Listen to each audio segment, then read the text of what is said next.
Hello साथियों, तो UP triple S C PET 2025 के लिए आज मैं आप सभी को यहाँ पर जो है सामान्य जागरूकता के टॉप 100 पीवाईक्यू जो है सॉल्व कराने वाला हूँ। एक एक क्वेश्चन आपका इंपॉर्टेंट है इस बार के लिए, तो आपको वीडियो मिस नहीं करना है। इसके अलावा अगर आपने चैनल को सब्सक्राइब नहीं किया है तो चैनल को सब्सक्राइब करके नोटिफिकेशन बेल अभी ऑन कर लीजिएगा सभी लोग, क्योंकि पूरी यहाँ पर सीरीज आपको प्रोवाइड की जाएगी पीवाईक्यू की। ठीक है, चलिए देखिए यहाँ पर क्वेश्चन लिया गया कि भारत के कितने राज्य बांग्लादेश के साथ सीमा साझा करते हैं। यहाँ पर ध्यान दीजिए किसकी बात हुई है, बांग्लादेश की बात हुई है। कितने ऐसे राज्य हैं जो बांग्लादेश के साथ सीमा साझा करते हैं। तो अगर मैं बात करूं बांग्लादेश के साथ सीमा साझा करने वाले कौन कौन से राज्य हैं, एक तो है आपका वेस्ट बंगाल यानी कि पश्चिम बंगाल, इसके अलावा असम, ये भी आपका बांग्लादेश के साथ सीमा साझा करता है। इसके अलावा अगर मैं बात करूं तो मेघालय, और इसके अलावा त्रिपुरा, सॉरी यहां पर आपको यूज करना है त्रिपुरा,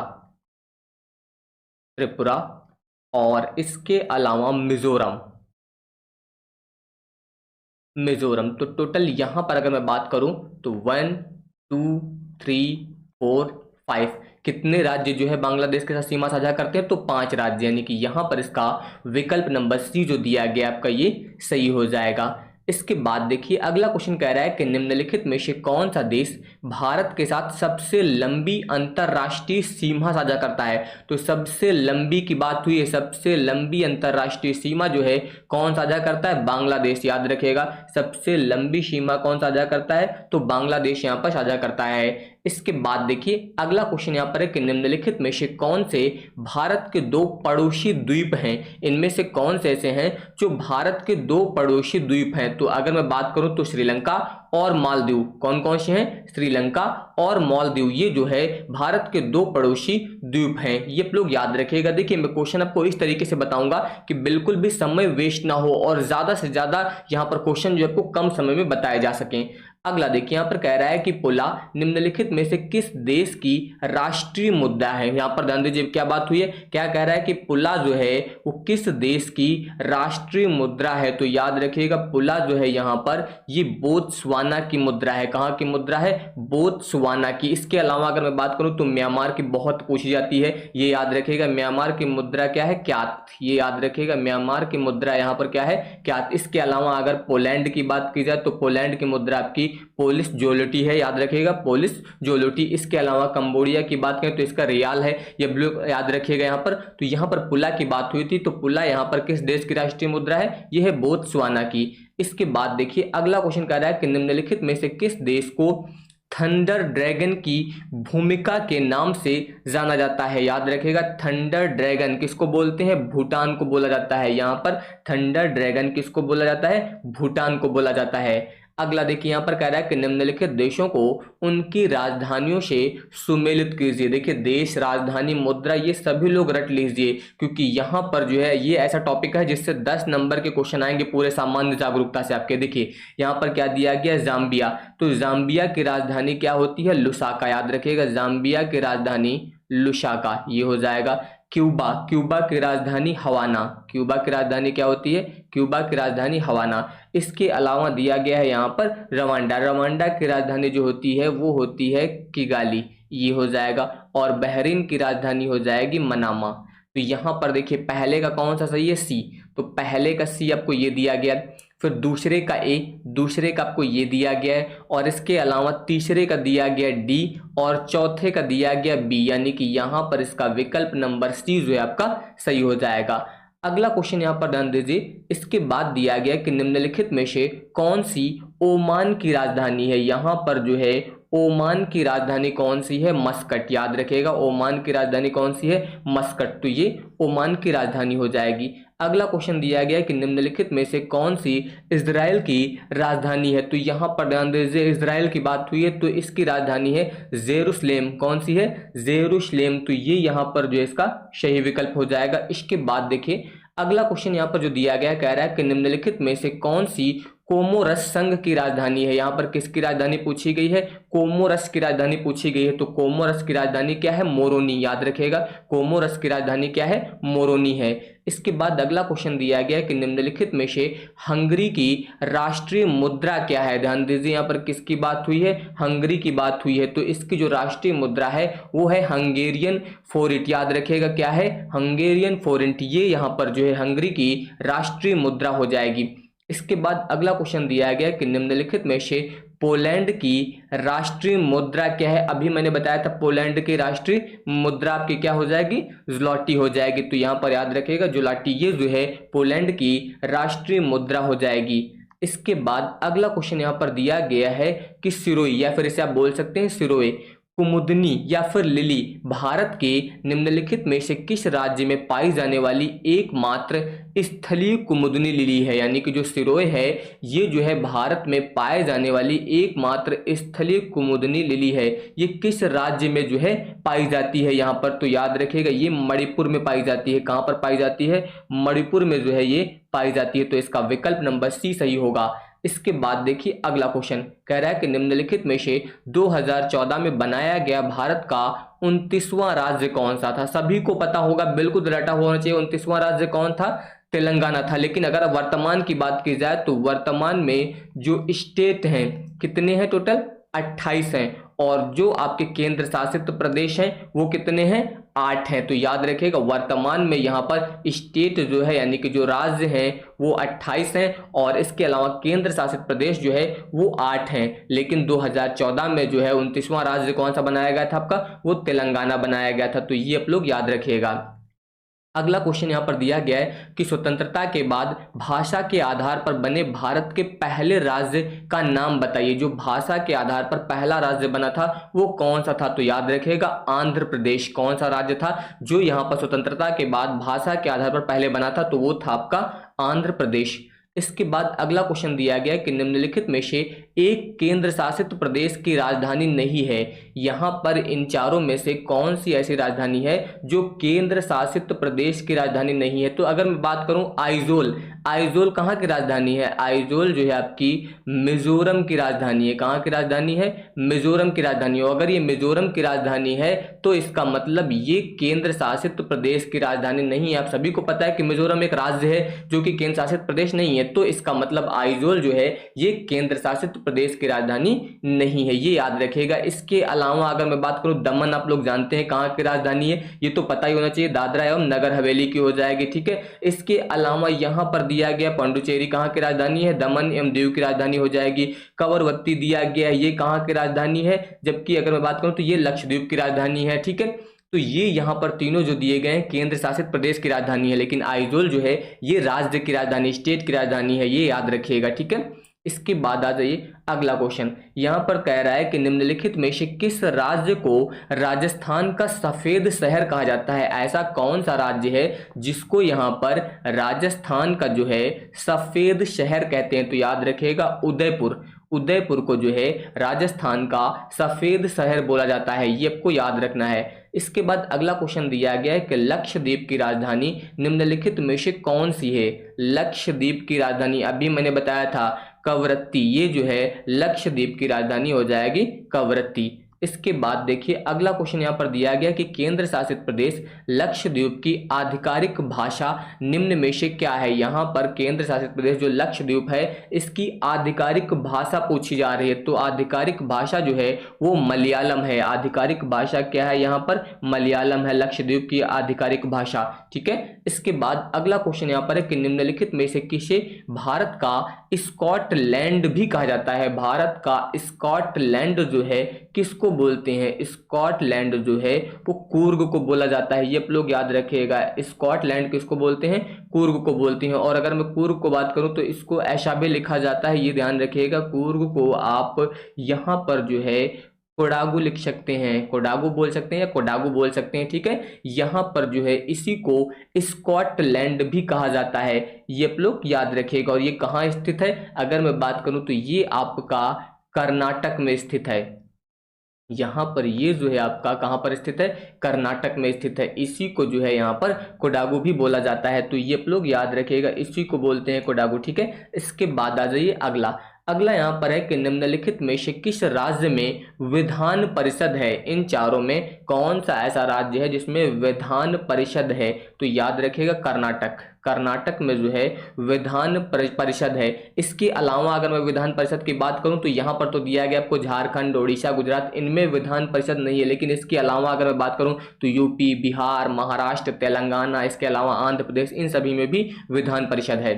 इसके बाद देखिए अगला क्वेश्चन यहाँ पर है कि हिंदी दिवस कब मनाया जाता है। सभी को बिल्कुल रटा हुआ होना चाहिए। हिंदी दिवस कब मनाया जाता है, तो हिंदी दिवस जो है आपका 14 सितंबर को मनाया जाता है। हिंदी दिवस कब मनाया जाता है, 14 सितंबर को मनाया जाता है। अगला यहाँ पर कह रहा है कि उस दिन का नाम बताएं जो भारत में स्कूलों, कॉलेजों में छात्रों के बीच बचत की आदत को बढ़ावा देने के लिए हर साल 15 सितंबर को मनाया जाता है।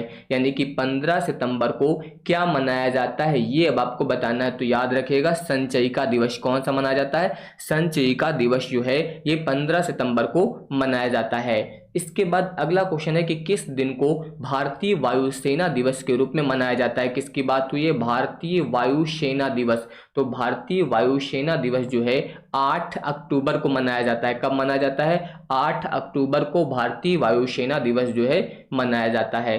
अगला क्वेश्चन यहाँ पर दिया गया कि निम्नलिखित में से कौन सा दिन हर साल अंतरराष्ट्रीय प्राकृतिक आपदा जोखिम न्यूनीकरण दिवस के रूप में मनाया जाता है। तो अंतरराष्ट्रीय प्राकृतिक आपदा जोखिम दिवस की बात हो रही है, किस दिन मनाया जा रहा है, तो 13 अक्टूबर को मनाया जाता है। कब मनाया जाता है, 13 अक्टूबर को जो है मनाया जाता है। ये आप लोग याद रखिएगा। इसके बाद अगला यहाँ पर है कि विश्व में संयुक्त राष्ट्र दिवस कब मनाया जाता है। किसकी बात हुई है, संयुक्त राष्ट्र दिवस की बात हुई है। कब मनाया जाता है, 24 अक्टूबर को मनाया जाता है। संयुक्त राष्ट्र दिवस जो है आपका 24 अक्टूबर को मनाया जाता है। अगला क्वेश्चन यहाँ पर दिया गया कि भारत में प्रत्येक वर्ष राष्ट्रीय ऊर्जा संरक्षण दिवस निम्नलिखित में से किस दिन मनाया जाता है। किसकी बात हुई, ध्यान दीजिए, राष्ट्रीय ऊर्जा संरक्षण दिवस की बात हुई है। तो ये आपका 14 दिसंबर को मनाया जाता है। कब मनाया जाता है, 14 दिसंबर को मनाया जाता है। अगला क्वेश्चन यहाँ पर है कि अंतरराष्ट्रीय अहिंसा दिवस निम्नलिखित में से किस दिन मनाया जाता है। तो अंतरराष्ट्रीय अहिंसा दिवस जो है आपका ये 2 अक्टूबर को मनाया जाता है। जिस दिन गांधी जी का जन्म हुआ था, गांधी जयंती वाले दिन ही अंतरराष्ट्रीय अहिंसा दिवस जो है मनाया जाता है। तो ये आप लोग याद रखिएगा, किस दिन मनाया जाता है, 2 अक्टूबर को जो है मनाया जाता है। इसके बाद आ जाइए अगला क्वेश्चन। अगला क्वेश्चन यहाँ पर दिया गया कि अंतरराष्ट्रीय जैव विविधता दिवस किस तारीख को मनाया जाता है। कौन से दिवस की बात हुई है, अंतरराष्ट्रीय जैव विविधता दिवस। तो ये मनाया जाता है आपका 22 मई को।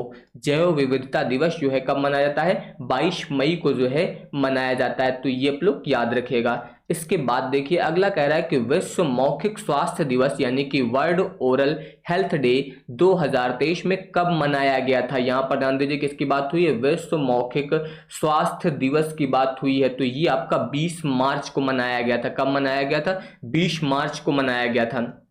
इसके बाद देखिए अगला क्वेश्चन यहाँ पर कह रहा है कि भारत में अंतरराष्ट्रीय श्रमिक दिवस किस दिन मनाया जाता है। अंतरराष्ट्रीय श्रमिक दिवस जो है किस दिन मनाया जाता है, तो ये आपका 1 मई को मनाया जाता है अंतरराष्ट्रीय श्रमिक दिवस। अगला क्वेश्चन यहाँ पर है कि संयुक्त राज्य अमेरिका के निम्नलिखित में से किस राज्य ने अक्टूबर महीने को हिंदू विरासत माह घोषित किया है। ध्यान दीजिएगा, संयुक्त राज्य अमेरिका के निम्नलिखित में से किस राज्य ने अक्टूबर महीने को जो है हिंदू विरासत माह जो है वो घोषित किया है। तो याद रखिएगा जॉर्जिया ने। किसने घोषित किया है, जॉर्जिया ने जो है यहाँ पर अक्टूबर माह को हिंदू विरासत माह घोषित किया है। इसके बाद अगला है इनमें से कौन सा देश जो है वो सार्क का सदस्य नहीं है। इन चारों में से कौन सा ऐसा देश है जो सार्क का सदस्य नहीं है। तो अगर मैं बात करूं तो कौन सा नहीं है, म्यांमार नहीं है। यहाँ पर याद रखिएगा कौन सा देश जो है सार्क का सदस्य नहीं है, म्यांमार नहीं है। बाकी अगर मैं बात करूं तो कौन कौन से हैं, एक तो आपका सार्क का सदस्य कौन सा देश है, भारत है। इसके अलावा आपका अफगानिस्तान यहाँ पर दिया गया है, ठीक है, अफगानिस्तान हो जाएगा। इसके अलावा अगर मैं बात करूँ तो मालदीव हो जाएगा आपका। इसके अलावा बांग्लादेश यहाँ पर पहले से दिया गया, वो मैं नहीं लिख रहा हूँ, ठीक है। नेपाल भी आपका दिया गया है। इसके अलावा पाकिस्तान और श्रीलंका, पाक यानी कि पाकिस्तान, और इसके अलावा श्रीलंका। तो याद रहेगा आप सभी को कि सार्क में कौन कौन से देश यहाँ पर हैं। एक भारत है, आपका मालदीव है, पाक है, श्रीलंका है, अफगानिस्तान है, नेपाल है, बांग्लादेश है, ठीक है, लेकिन म्यांमार यहाँ पर जो है नहीं है, ये आप लोग याद रखिएगा। इसके बाद अगला क्वेश्चन यहाँ पर दिया गया है कि निम्नलिखित में से किस वर्ष में भारत आसियान का क्षेत्रीय संभाषण भागीदार यानी कि पार्टनर बना, यानी कि कब यहाँ पर पार्टनर बना, तो याद रखिएगा 1992 में। किस वर्ष भारत जो है यहाँ पर आसियान का क्षेत्रीय संभाषण भागीदार बना, तो कब बना था, 1992 में यहाँ पर बना था। इसके बाद देखिए अगला क्वेश्चन यहाँ पर कह रहा है कि अंतरराष्ट्रीय ओलंपिक समिति का मुख्यालय में है, यानी कि अंतरराष्ट्रीय ओलंपिक समिति का मुख्यालय कहाँ है, तो याद रखिएगा स्विट्जरलैंड में है। कहाँ पर स्थित है, स्विट्जरलैंड में जो है अंतरराष्ट्रीय ओलंपिक समिति का मुख्यालय स्थित है। इसके बाद अगला दिया गया है कि पेट्रोलियम निर्यातक देशों के संगठन की स्थापना के लिए सम्मेलन कहाँ हुआ था, तो इसके लिए जो सम्मेलन हुआ था वो बगदाद में हुआ था। कहाँ पर हुआ था, बगदाद में हुआ था, ये आप लोग याद रखिएगा।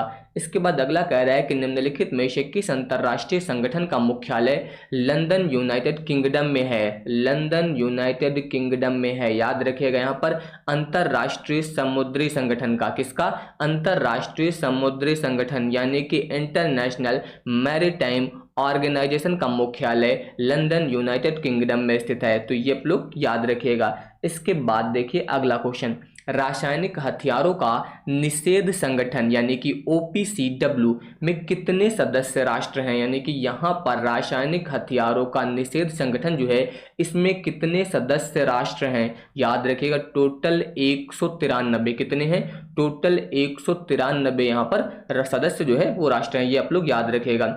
इसके बाद देखिए निम्नलिखित में से कौन सा देश हाल ही में ब्रिक्स का नया सदस्य नहीं बना है, ध्यान दीजिए क्या कह रहा है कि ब्रिक्स का नया सदस्य जो है वो नहीं बना है, तो याद रखिएगा क्यूबा नहीं बना है। कौन सा नहीं बना है, क्यूबा जो है ये ब्रिक्स का सदस्य नहीं बना है, तो ये आप लोग याद रखिएगा। इसके बाद अगला क्वेश्चन यहाँ पर दिया गया है कि उत्तर प्रदेश के निम्नलिखित में से किस जिले में नैमिषारण्य तीर्थ स्थान अवस्थित है, यानी कि नैमिषारण्य कहाँ अवस्थित है, तो सीतापुर में अवस्थित है। नैमिषारण्य कहाँ स्थित है, सीतापुर में अवस्थित है, ये आप लोग याद रखिएगा।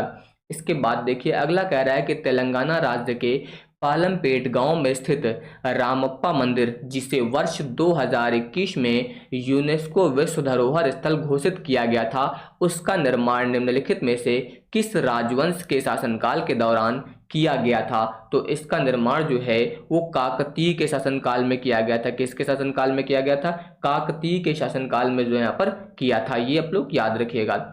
इसके बाद यहाँ पर जो है अगला क्वेश्चन दिया गया है कि कला मथुरा में स्टे सीलिंग की पारंपरिक कला है, इनमें से कौन सी कला जो है ये मथुरा में जो है स्टे सीलिंग की पारंपरिक कला है, तो याद रखिएगा यहाँ पर सांझी, सांझी कला जो है ये मथुरा में स्टे सेलिंग की जो है ये पारंपरिक कला है। इसके बाद देखिए अगला क्वेश्चन यहाँ पर कह रहा है कि उत्तर प्रदेश का एक लोकप्रिय शास्त्रीय नृत्य कौन सा है, उत्तर प्रदेश का शास्त्रीय नृत्य पूछ रहा है, तो कौन सा है, कथक। सभी को रटा होना चाहिए कि उत्तर प्रदेश का लोकप्रिय शास्त्रीय नृत्य जो है वो कौन सा है, तो वो आपका कथक है। इसके बाद अगला कह रहा है कि नौटंकी निम्नलिखित में से किस राज्य का लोक नृत्य है, नौटंकी की बात हुई है तो नौटंकी किस राज्य का लोक नृत्य है, ये आपका उत्तर प्रदेश का लोक नृत्य है, ये आप लोग याद रखिएगा यहाँ पर नौटंकी, ठीक है। इसके अलावा अगर मैं बात करूँ तो इसका आयोजन और भी राज्यों में होता है, जैसे कि आपका राजस्थान, बिहार, मध्य प्रदेश, इन सभी राज्यों में भी नौटंकी का आयोजन जो है होता है, लेकिन लोक नृत्य की कहाँ का है, तो ये याद रखिएगा ये उत्तर प्रदेश का है। अगला यहाँ पर दिया गया इसमें झोटी चिता और मुर्जा फर्श और दीवारों पर सुंदर पैटर्न बनाने की सफेद कला है, यह भारत के निम्नलिखित में से किस राज्य की कला है, झोटी चिता जो है ये भारत के किस राज्य की कला है, तो याद रखिएगा ये आपके ओडिशा राज्य की कला है। किस राज्य की कला है, ओडिशा राज्य की कला है। इसके बाद अगला दिया गया कि गुजरात के छोटा उदेपुर क्षेत्र में आमतौर पर पिथौरा को प्रसाद के रूप में केवल पुरुषों द्वारा बनाए गए भित्ति चित्र अर्पण किए जाते हैं। यहाँ पिथौरा का अर्थ क्या है, इसमें जो है आपसे पिथौरा का अर्थ पूछ रहा है, तो पिथौरा का मतलब होता है अन्न के देवता। पिथौरा का मतलब क्या है, अन्न के देवता, ये आप लोग याद रखिएगा, पिथौरा का मतलब अन्न के देवता। अगला यहाँ पर दिया गया है चबीमुरा, जो कि गोमती नदी के तट पर खड़ी पहाड़ी दीवार पर चट्टान पर की गई नक्काशी के पैनलों के लिए प्रसिद्ध है। भारत के निम्नलिखित में से किस राज्य या फिर केंद्र शासित प्रदेश में स्थित है? चबीमुरा जो है भारत के किस राज्य में स्थित है? तो याद रखिएगा त्रिपुरा में स्थित है। कहाँ पर स्थित है? त्रिपुरा में जो है स्थित है। इसके बाद अगला यहाँ पर दिया गया है कि वास्को डिगामा का मकबरा यानी कि दफन स्थान भारत के निम्नलिखित में से किस स्थान पर है? तो याद रखिएगा ये आपका कोच्चि यानी कि केरल में है। वास्को डिगामा का मकबरा कहाँ पर है? केरल, कोच्चि में उपस्थित है। ये आप लोग याद रखिएगा। इसके बाद अगला क्वेश्चन दिया गया कि ओणम किस भारतीय राज्य या फिर केंद्र शासित प्रदेश का सांस्कृतिक उत्सव है? ओणम जो है ये कहाँ का सांस्कृतिक उत्सव है? तो याद रखिएगा केरल का। ओणम जो है आपका ये केरल का जो है सांस्कृतिक उत्सव है। इसके बाद अगला दिया गया कि संगाई महोत्सव निम्नलिखित में से किस राज्य में आयोजित किया जाता है? संगाई महोत्सव जो है किस राज्य में आयोजित किया जाता है? तो याद रखिएगा मणिपुर में। कहाँ पर आयोजित किया जाता है? मणिपुर में जो है ये आयोजित किया जाता है। अगला यहाँ पर है कि प्रसिद्ध नबका लेबारा उत्सव निम्न इनमें से किस राज्य से संबंध है? याद रखिएगा नबका लेबारा उत्सव किस राज्य से जो है संबंधित है? तो ये आपका ओडिशा से संबंधित है। किस राज्य से संबंधित है? ये आपका ओडिशा राज्य से संबंधित है। अगला यहाँ पर दिया गया कि कुथु भारत के निम्नलिखित में से किस राज्य या फिर केंद्र शासित प्रदेश में कूथमबलम मंदिर में प्रदर्शित एक सामाजिक धार्मिक कला है? तो ये किस राज्य में? याद रखिएगा केरल राज्य में। कुथु जो है आपका ये केरल राज्य में जो है यहाँ पर कूथमबलम मंदिर में प्रदर्शित एक सामाजिक धार्मिक कला है। तो ये आप लोग याद रखिएगा कहाँ पर? केरल में। इसके बाद अगला क्वेश्चन दिया गया कि पुर्तगालियों द्वारा निर्मित बंदेल चर्च भारत के निम्नलिखित में से किस राज्य या फिर केंद्र शासित प्रदेश में स्थित है? किसकी बात हुई है यहाँ पर? पुर्तगालियों के द्वारा निर्मित बंदेल चर्च। किसकी बात हुई है? बंदेल चर्च। तो ये कहाँ स्थित है? ये पश्चिम बंगाल में स्थित है। बंदेल चर्च जो है ये पश्चिम बंगाल में स्थित है। अगर इसकी स्थापना की बात की जाए तो ये 1599 में हुई थी। इसकी स्थापना कब हुई थी? 1599 में जो है इसकी स्थापना हुई थी। कहाँ पर हुई थी? पश्चिम बंगाल में हुई थी। किसकी? यहाँ पर बंदेल चर्च की स्थापना। ये आप लोग याद रखिएगा। अगला क्वेश्चन दिया गया कि निम्नलिखित में से किसने हाल ही में IBSA विश्व खेलों में स्वर्ण पदक जीता है? तो किसने स्वर्ण पदक जीता है? देखिए ये 2023 का क्वेश्चन था, तो उस समय यहाँ पर ये करंट से रिलेटेड था, ये ध्यान रखिएगा, ठीक है। तो उस समय जो है भारतीय महिला ब्लाइंड यानी कि दृष्टि बाधित क्रिकेट टीम ने यहाँ पर जो है स्वर्ण पदक जीता था। तो ये लोग याद रखिएगा। यहाँ पर करंट से संबंधित क्वेश्चन भी इसमें आपके मिलेंगे, ये ध्यान रखिएगा। वहां पर काफी सारे क्वेश्चन, ठीक है। अगला क्वेश्चन यहाँ पर है कि थॉमस कप निम्नलिखित में से किस खेल से संबंधित है? थॉमस कप जो है ये किस खेल से संबंधित है? तो ये आपका बैडमिंटन से संबंधित है। किससे संबंधित है? बैडमिंटन से ये संबंधित है। अगला दिया गया है कि निम्नलिखित में से कौन सा भारत का पहला DBOT यानी कि डिजाइन, निर्माण, संचालन और हस्तांतरण मॉडल आउटडोर स्टेडियम है? कौन सा है यहाँ पर? तो याद रखिएगा स्पोर्ट्स हब। कौन सा है? Sports hub Thiruvananthapuram. ये यहाँ पर जो है भारत का पहला डिजाइन, निर्माण, संचालन और हस्तांतरण मॉडल आउटडोर यहाँ पर स्टेडियम है। तो ये आप लोग इसके बारे में याद रखिएगा। अगला क्वेश्चन देखिए, कह रहा है कि कोलकाता में स्थित पैट विलियमसन ग्राउंड निम्नलिखित में से किस खेल से संबंधित है? पैट विलियमसन ग्राउंड जो है ये आपका किस खेल से संबंधित है? तो ये संबंधित है आपका पोलो से। किससे संबंधित है? ये आपका पोलो से संबंधित है। इसके बाद अगला यहाँ पर है कि संयुक्त राज्य अमेरिका का राष्ट्रीय खेल क्या है? किसकी बात हुई? संयुक्त राज्य अमेरिका का राष्ट्रीय खेल जो है वो बेसबॉल है। क्या है? बेसबॉल। ये संयुक्त राज्य अमेरिका का राष्ट्रीय खेल है। अगला दिया गया है कि वॉलीबॉल निम्नलिखित में से किस देश का राष्ट्रीय खेल है? वॉलीबॉल जो है ये किस देश का राष्ट्रीय खेल है? तो याद रखिएगा नेपाल का। वॉलीबॉल जो है किस देश का राष्ट्रीय खेल है? नेपाल का राष्ट्रीय खेल जो है ये आपका वॉलीबॉल है। ये आप लोग याद रखिएगा। अगला क्वेश्चन यहाँ पर देखिए दिया गया है कि निम्नलिखित में से किस कंपनी ने जुलाई 2022, ये भी आपका करंट से रिलेटेड था, उस समय पूछा गया था। तो 2022 में भारतीय खिलाड़ियों के प्रदर्शन को बढ़ाने के लिए भारतीय ओलंपिक संघ के साथ दीर्घकालिक साझेदारी की घोषणा की गई है। तो ये याद रखिएगा किसके साथ की गई थी, ये आपका रिलायंस इंडस्ट्रीज लिमिटेड के द्वारा की गई थी। ये 2022 में ही पूछा गया था, उस समय करंट का ही क्वेश्चन था, ध्यान दीजिए। ये भी आपका जो है सामान्य जागरूकता में पूछा गया है। इसके बाद देखिए अगला कह रहा है कि राष्ट्रीय समुद्र विज्ञान संस्थान यानी कि NIO का मुख्यालय निम्नलिखित में से किस स्थान पर है। NIO का मुख्यालय जो है ये कहां पर स्थित है, डोनापौला, जो कि गोवा में स्थित है। कहां पर है, डोनापौला में, गोवा में जो है राष्ट्रीय समुद्र विज्ञान संस्थान का मुख्यालय जो है वो स्थित है। तो ये आप लोग याद रखिएगा। अगला यहाँ पर है पेरुंगदाई कोंगवेलियर द्वारा लिखित महाकाव्य कृति जो है यह भारत के निम्नलिखित में से किस साहित्य से संबंधित है। भारत के किस साहित्य से संबंधित है, किसकी बात हुई है, पेरुंगदाई की। ये भारत के किस साहित्य से संबंधित है, तो याद रखिएगा ये तमिल साहित्य से संबंधित है। किससे संबंधित है, तमिल साहित्य से जो है यहाँ पर ये संबंधित है। अगला यहाँ पर दिया गया कि भारतीय विज्ञान संस्थान की स्थापना 1909 में मैसूर शाही परिवार, भारत सरकार और निम्नलिखित में से किस उद्योगपति के बीच एक दूरदर्शी सी साझेदारी द्वारा जो है यहाँ पर की गई थी। तो किसके द्वारा की गई थी, तो याद रखिएगा जमशेद जी नुसरवानजी टाटा के बीच। किसके बीच, जमशेद जी और नुसरवानजी टाटा के द्वारा यहाँ पर जो है एक दूरदर्शी साझेदारी द्वारा जो है वो की गई थी। तो ये आप लोग याद रखिएगा। अगला क्वेश्चन दिया गया है कि केंद्रीय भारतीय भाषा संस्थान का मुख्यालय निम्नलिखित में से किस स्थान पर स्थित है। देखिए किसकी बात हुई है, केंद्रीय भारतीय भाषा संस्थान, इसका मुख्यालय जो है ये मैसूर कर्नाटक में स्थित है। लेकिन अगर मैं बात करूँ यहाँ पर इसकी स्थापना कब हुई थी, तो यहाँ पर जो है इसकी स्थापना जो है ये 17 जुलाई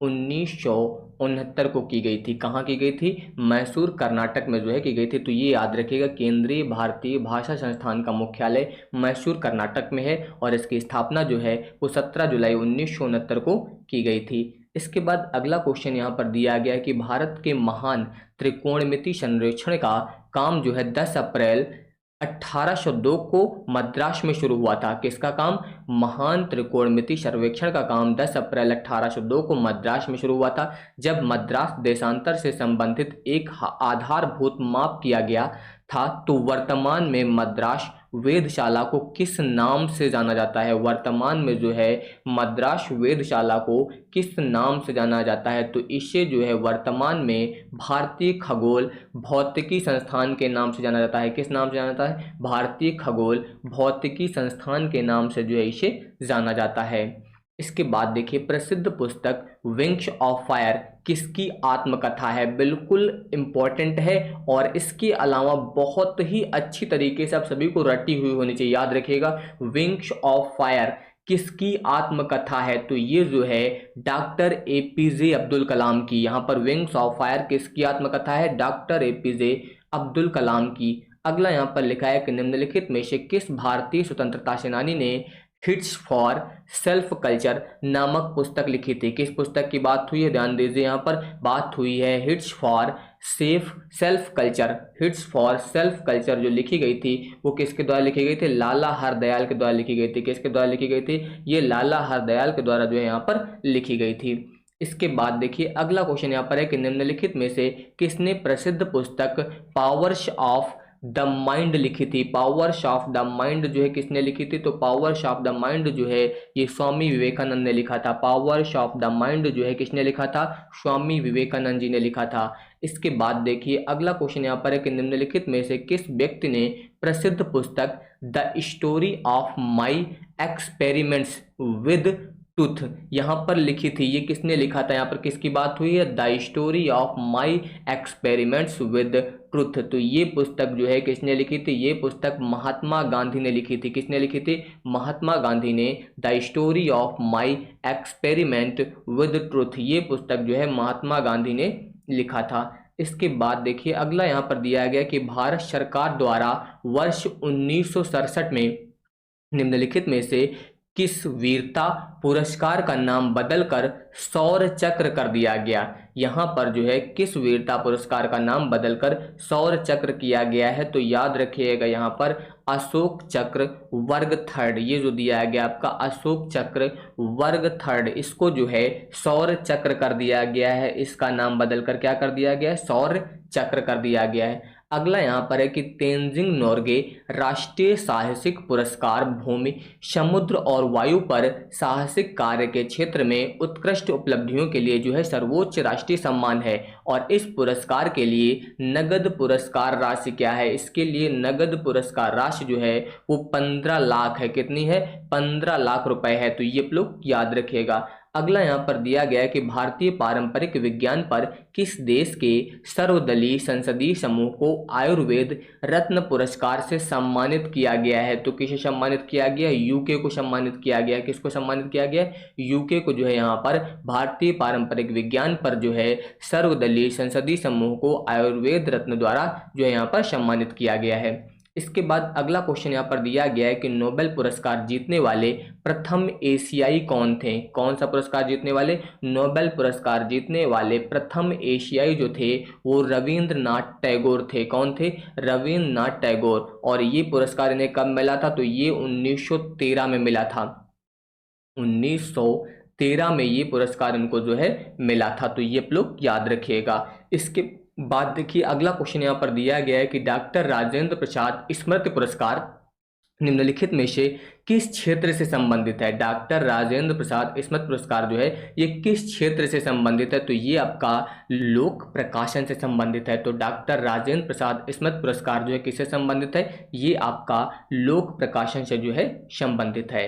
अगला यहाँ पर दिया गया है कि UNFCCC का अर्थ जो है निम्नलिखित में से क्या है। ध्यान दीजिए यहाँ पर क्या दिया गया, UNF और इसके अलावा CCC, इसका अर्थ पूछा गया है। तो याद रखिएगा इसका अर्थ होता है यूनाइटेड नेशंस। याद रखिएगा United Nations framework convention on climate change, ये जो है यहाँ पर इसका अर्थ होता है UNF और CCC का। तो ये याद रखिएगा यहाँ पर।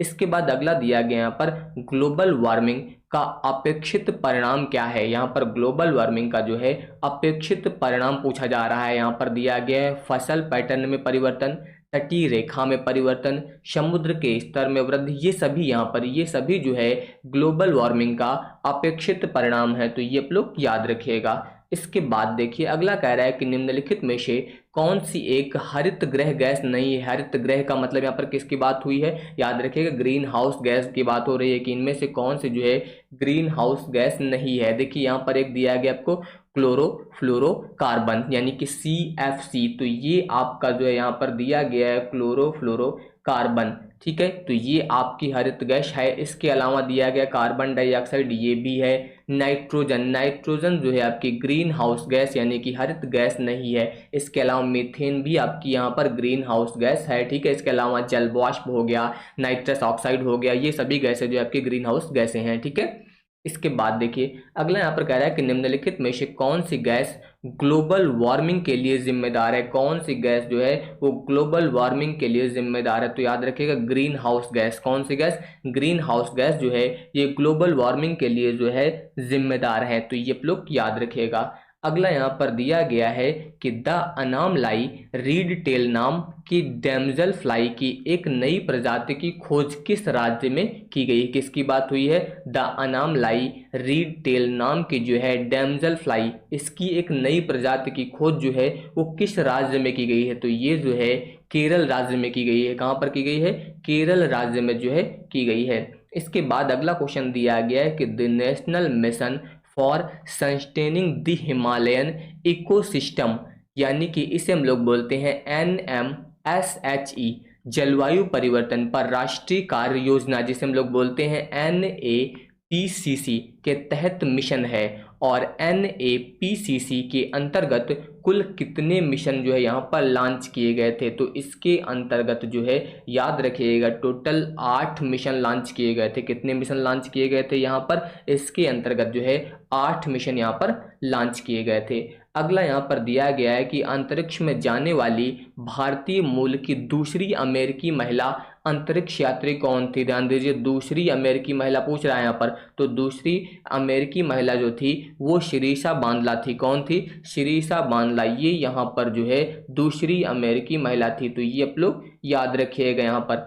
इसके बाद देखिए अगला यहाँ पर दिया गया है कि माउंट एवरेस्ट पर प्रथम बार चढ़ाई किस वर्ष की गई थी? माउंट एवरेस्ट पर जो है पहली बार जो चढ़ाई की गई थी वो 1953 में की गई थी। कब की गई थी? 1953 में की गई थी। किसके द्वारा की गई थी? एडमंड हिलेरी और इसके अलावा शेरपा तेंजिंग के द्वारा जो है की गई थी। तो ये आप लोग याद रखिएगा। अगला यहाँ पर GMT का पूर्ण रूप क्या है? GMT का पूर्ण रूप जो होता है वो होता है ग्रीनविच मीन टाइम। क्या होता है? ग्रीनविच मीन टाइम, इसे शॉर्ट में बोलते हैं GMT। अगला यहाँ पर है कि बैंक ऑफ इजराइल हाल ही में ICCR में शामिल हुआ और ICCR का पूर्ण रूप क्या है? यहाँ पर जो है इसका पूर्ण रूप पूछ रहा है। तो याद रखिएगा, I का मतलब है इंटरनेशनल, C का मतलब कमेटी और इसके अलावा इस C का मतलब क्रेडिट और इसका मतलब है रिपोर्टिंग। यानी कि यहाँ पर जो इसका पहला विकल्प दिया गया है international committee on credit reporting, ये यहाँ पर जो है इसका पूर्ण रूप है। तो ये आप लोग याद रखिएगा। इसके बाद देखिए अगला क्वेश्चन कह रहा है कि भारतीय संविधान की अनुच्छेद 19 में कौन सा अधिकार शामिल है? ध्यान दीजिए किसकी बात हुई है? अनुच्छेद 19 की बात हुई है। तो इसमें आपका जो है वाक और अभिव्यक्ति स्वातंत्र का अधिकार शामिल है। कौन सा अधिकार? वाक और अभिव्यक्ति स्वातंत्र का अधिकार जो है इसमें शामिल है। तो ये आप लोग याद रखिएगा। इसके बाद आ जाइए अगला क्वेश्चन, बीजक पुस्तक के लेखक कौन है? तो याद रखिएगा, बीजक पुस्तक के लेखक जो है कबीर दास हैं। बीजक पुस्तक किसने लिखी है? तो कबीर दास जी ने लिखी है। अगला यहाँ पर है कि प्रसिद्ध भारतीय मूल के लेखक श्री अरविंद अडिगा द्वारा कौन सी पुस्तक लिखी गई है? किसकी बात हुई? यहाँ पर बात हुई है अरविंद अडिगा की। तो इनके द्वारा लिखा गया है द व्हाइट टाइगर। कौन लिखा गया है? द व्हाइट टाइगर, ये जो है अरविंद अडिगा द्वारा लिखी गई पुस्तक है। इसके बाद अगला है यहाँ पर भारतीय दलहन अनुसंधान संस्थान अवस्थित है। भारतीय दलहन अनुसंधान संस्थान जो है आपका कानपुर में यहाँ पर अवस्थित है। कहाँ पर अवस्थित है? कानपुर में जो है अवस्थित है। अगला क्वेश्चन दिया गया है कि एडमिरल कप किससे संबंधित है? तो एडमिरल कप आपका नौकायन से संबंधित है। एडमिरल कप किससे संबंधित है? नौकायन, यानी कि नौका दौड़ से संबंधित है। इसके बाद अगला यहाँ पर है कि लाल बहादुर शास्त्री स्टेडियम स्थित है। लाल बहादुर शास्त्री स्टेडियम कहाँ स्थित है? हैदराबाद में स्थित है। इसके बाद अगला क्वेश्चन दिया गया है कि शतरंज की ग्रैंड मास्टर होने वाली पहली भारतीय महिला कौन थी? तो पहली भारतीय महिला जो थी वो S विजयालक्ष्मी थी। कौन थी? S विजयालक्ष्मी, ये याद रखिएगा। यहाँ पर 2001 में ये जो है यहाँ पर शतरंज की ग्रैंड मास्टर जो है वो बनी थी। तो ये याद रखिएगा यहाँ पर। इसके बाद अगला क्वेश्चन दिया गया है कि हेमिस गोम्पा नामक मठ कहाँ स्थित है? ध्यान दीजिए किसकी बात हुई है? हेमिस गोम्पा। तो ये मठ जो है आपका लद्दाख में स्थित है। हेमिस गोम्पा कहाँ स्थित है? लद्दाख में स्थित है। इसके बाद अगला यहाँ पर स्थित है कि किस भारतीय शास्त्रीय नृत्य की उत्पत्ति जो है उत्तर प्रदेश से हुई है? कौन सा ऐसा भारतीय शास्त्रीय नृत्य है जिसकी उत्पत्ति जो है उत्तर प्रदेश से हुई है? आप सभी को पता है वो कौन सा है? कथक है। इसके बाद देखिए अगला क्वेश्चन, अगला कह रहा है कि मधुबनी कला कहाँ प्रसिद्ध है? तो मधुबनी कला जो है ये मिथिला में प्रसिद्ध है। मधुबनी कला कहाँ प्रसिद्ध है? मधुबनी कला जो है आपकी मिथिला में प्रसिद्ध है। ये आप लोग याद रखिएगा। इसके बाद अगला क्वेश्चन यहाँ पर देखिए कह रहा है कि भारत में प्रवासी भारतीय दिवस कब मनाया जाता है? तो प्रवासी भारतीय दिवस जो है आपका 9 जनवरी को मनाया जाता है। कब मनाया जाता है? 9 जनवरी को मनाया जाता है। अगला है विश्व वानिकी दिवस कब मनाया जाता है? तो विश्व वानिकी दिवस जो है आपका 21 मार्च को मनाते हैं। विश्व वानिकी दिवस कब मनाया जाता है? तो ये आपका 21 मार्च को मनाया जाता है। इसके बाद अगला यहाँ पर है कि विश्व रोगी सुरक्षा दिवस कब मनाया जाता है? विश्व रोगी सुरक्षा दिवस जो है कब मनाया जाता है? तो ये आपका 17 सितंबर को मनाया जाता है। विश्व रोगी सुरक्षा दिवस 17 सितंबर को मनाया जाता है। इसके बाद अगला यहाँ पर दिया गया है कि बैक हैंड स्ट्रोक्स शब्द का निम्नलिखित में से किससे जुड़ा है? यहाँ पर बैक हैंड स्ट्रोक शब्द जो है वो इनमें से किससे जुड़ा हुआ है? तो ये आप सभी लोग जानते हैं टेनिस से जुड़ा हुआ है। किससे जुड़ा है? बैक हैंड स्ट्रोक, यानी कि पीछे हाथ करके मारना जो है यहाँ पर ये किससे जुड़ा हुआ है? टेनिस से जुड़ा हुआ है। इसके बाद अगला क्वेश्चन यहाँ पर है कि निम्नलिखित में से कौन सा नृत्य उत्तर प्रदेश से संबंधित नहीं है। इनमें से कौन सा नृत्य है जो उत्तर प्रदेश से संबंधित नहीं है। देखिए चरकुला ये उत्तर प्रदेश का नृत्य है, मयूर नृत्य ये भी है, रासलीला ये भी उत्तर प्रदेश का है, कठपुतली नाच ये उत्तर प्रदेश का नहीं है। या ध्यान रखिएगा कठपुतली नाच जो है ये उत्तर प्रदेश का नाच नहीं है, यानी कि नृत्य नहीं है, तो ये याद रखिएगा। तो यहाँ पर मैंने टोटल टॉप 100 PYQ सॉल्व कराए हैं जो पिछले कुछ वर्षों में जो है पेट के एग्जाम में पूछे गए हैं। तो इससे आपको ये अंदाजा लग पाएगा कि किस तरीके के क्वेश्चन जो है वो यूपी SSSC पेट में पूछे जाते हैं। तो इसको तो आपको तैयार ही करना है। अब इसी तरीके के जितने क्वेश्चन आप पढ़ सकते हैं उनको आप लोग तैयार कर लीजिए, ठीक है। बाकी सभी लोग चैनल को सब्सक्राइब करके नोटिफिकेशन बेल जरूर ऑन कर लीजिएगा। धन्यवाद।